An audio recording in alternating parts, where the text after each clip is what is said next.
For decades, 911 was built around a simple idea. A telephone number belonged to a place. That place had an address. That address belonged to a jurisdiction, and that jurisdiction answered the call. Simple. And for the time, it worked. But it also created silos, localized systems, localized databases, localized procedures, and local boundaries. Everybody built what they needed to make 911 work in their own backyard. And that got the job done quite well. But now as we move to next generation 911, we're starting to feel the pain of those silos because the emergencies no longer fit neatly inside one phone number, one address, one PSAP, one network, or one vendor platform. A vehicle crash can cross jurisdictions. Callers can be mobile. School incidents can involve alarms, video, maps, panic buttons, and multiple agencies. And when that emergency needs to move, the question becomes very simple. Are we really transferring the whole emergency, or are we just transferring the caller? The answer to that question and more is coming up next on TiPS, Today in Public Safety. Welcome to TiPS, Today in Public Safety, your go-to podcast for today's breaking stories in public safety news. Here's your host, Fletch, with today's tips. Welcome to TiPS, Today in Public Safety. This is Fletch. I'm a NENA certified ENP, and every Monday, Wednesday, and Friday, I bring you the latest in telecommunications and public safety technology news. Today I want to talk about one of the most important hidden challenges in NG911, the transfer problem. Because it's not just transferring a voice path, not pushing a caller from one agency to another. I'm talking about transferring the context of the emergency itself, the voice, location, callback, text, crash data, alarm information, maps, notes, and confidence levels. I'm talking about the entire audit trail, the entire public safety event package. Because back in Legacy 911, the transfer question was usually, can I get this caller to the right PSAP? But at NG 911, the question is much bigger. Can I get the entire emergency context to the right agency without forcing everyone to start over from scratch? That's the real test of interoperability. Why we built silos. A lot of people ask this question and they forget that Legacy 911 was born in a very different world. Most telephones were fixed. A home phone stayed in the home. Business phones stayed in the business. And phone numbers rarely, if ever, moved. So the network used that phone number to help determine where the call should go, because it was based on where the call was coming from. And quite frankly, that model made total sense. And when 911 needed to be deployed quickly, everyone built what worked for them. States built systems, counties built systems, local agencies built procedures, the carriers built the routing, and the vendors built the databases behind it. And look, there was nothing wrong with that. It was practical, it worked, and it got 911 deployed relatively quickly, given the state of technology at the time. But it also created a very siloed environment, and over time, those silos became familiar. People learned them, procedures formed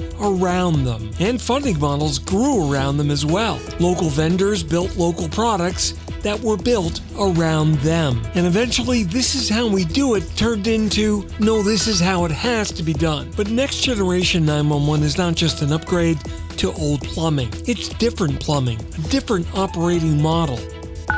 The old model no longer fits the new emergency. The old model was built around the fact that the world, the caller, the phone number, and the location were tightly connected. Unfortunately, that world is gone. Today, there's a 95% chance that the caller may be mobile. The emergency may involve a vehicle, a wearable, a cloud phone system, or a panic button or alarm platform, or even a camera system. And on top of it, the most relevant information may not even come from the caller at all. That information may come from data, and that data may need to move. In Legacy 911, transferring the call was often enough. You moved the voice, maybe some location moved with it, and maybe a second call taker had to ask a couple of quick questions over. Was it perfect? Nah, but the information set was a lot smaller. And today in NG911, That's just not good enough anymore, because today's emergencies may include text, video, images, crash telemetry, as well as building data, alarm information, responder notes, and location confidence, as well as decisions that have already been made based on the data. So when that information doesn't move with the emergency, or the next agency starts with partial information only, or worse, nothing at all, that's not Next-Gen 911 interoperability. That's just the old problem wearing a brand new set of clothes.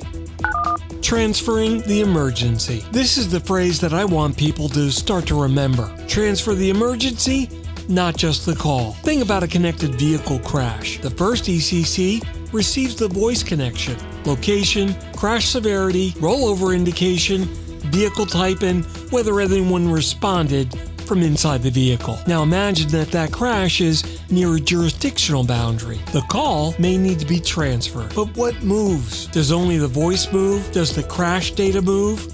Do the notes move? Does the receiving agency know a fire and EMS were already recommended? Or do they just take the word of it? How about the location confidence? Does that follow? Or trauma notifications? Or do we just throw it all out and start fresh, just to be sure? Now think about a school emergency. Somebody presses a panic button. A message to 911 takes place. Lo and behold, a floor plan's available, and a camera feed may already exist. On-site access control information shows that a door's been forced open. So the incident may involve school security, law enforcement, fire, EMS, and neighboring jurisdictions. But if that event gets transferred or shared, does the whole context travel? Or does each agency only receive a piece of the puzzle? Well, that's the hidden test of NG911. Not whether data can arrive once, that's easy, but whether it can move and move correctly as the emergency evolves. Why progress can look like confusion. So this is where this starts to get a little uncomfortable. It seems like a lot of resistance to NG911 is not just technical. Some of it's actually cultural. We've always done it this way.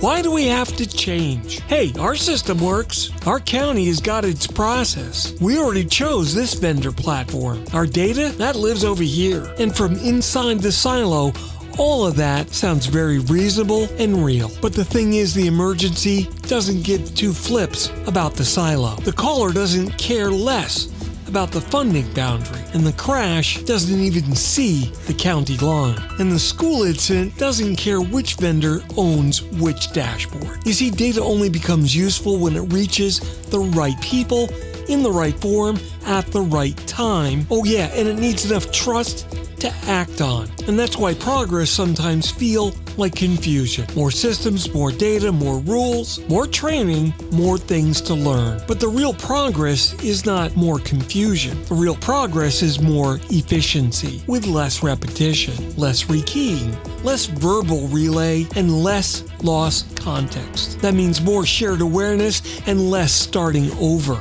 It's about more continuity, more accountability. That's the reason to change. Not because the legacy 911 failed. It probably never did. It's just that the emergency has outgrown it.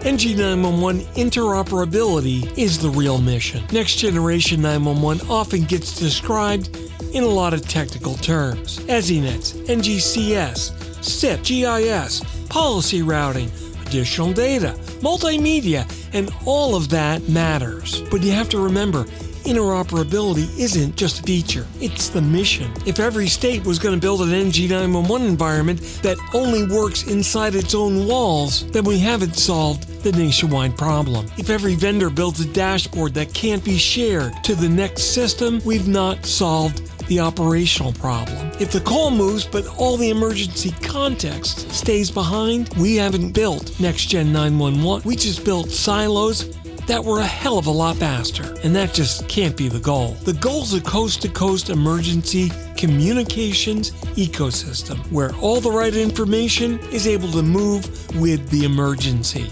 across agencies, across counties, across states. And that includes vendor platforms, networks, and response disciplines. Now, don't get me wrong, I'm not talking about everything going to everyone. That would be total chaos. What I'm talking about is the right information, getting to the right place, under the right rules, and that being the promise of the next generation 911 ecosystem.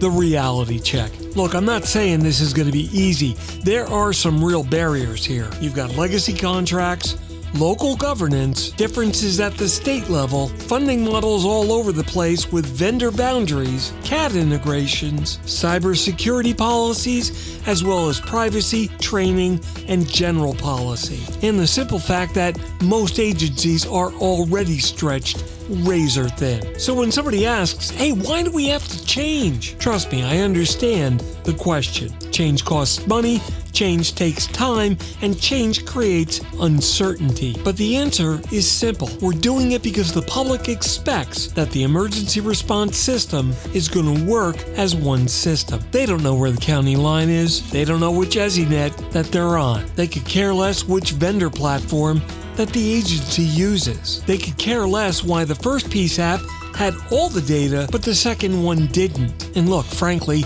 they shouldn't have to know. When somebody calls 911, the system shouldn't be losing context because the emergency crossed a boundary. That's the public expectation. And next generation 911 has got to be built to meet it.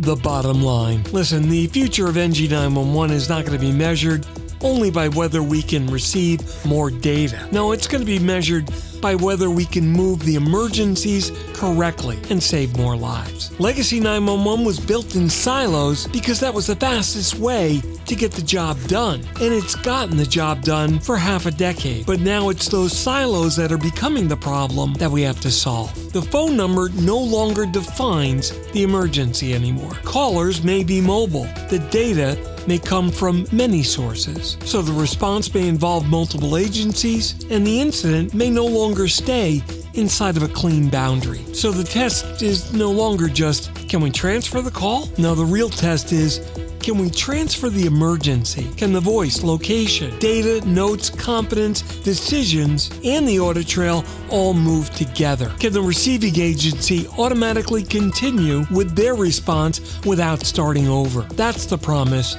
of next generation 911. Not more dashboards, not more portals, not more silos, but just better graphics. No, the promise is shared context, trusted information, operational continuity, and an emergency response system that finally starts acting like the interconnected system the public already assumes it is. In Legacy 911, we transferred the call. In Next Gen 911, we've got to transfer the emergency. That's it for this episode of TiPS.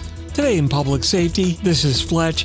I hope I opened your eyes with a new take on a very old problem. Remember to like, follow, and subscribe. And if you're in public safety, thanks for what you do every single day. We'll catch you next time. Take care.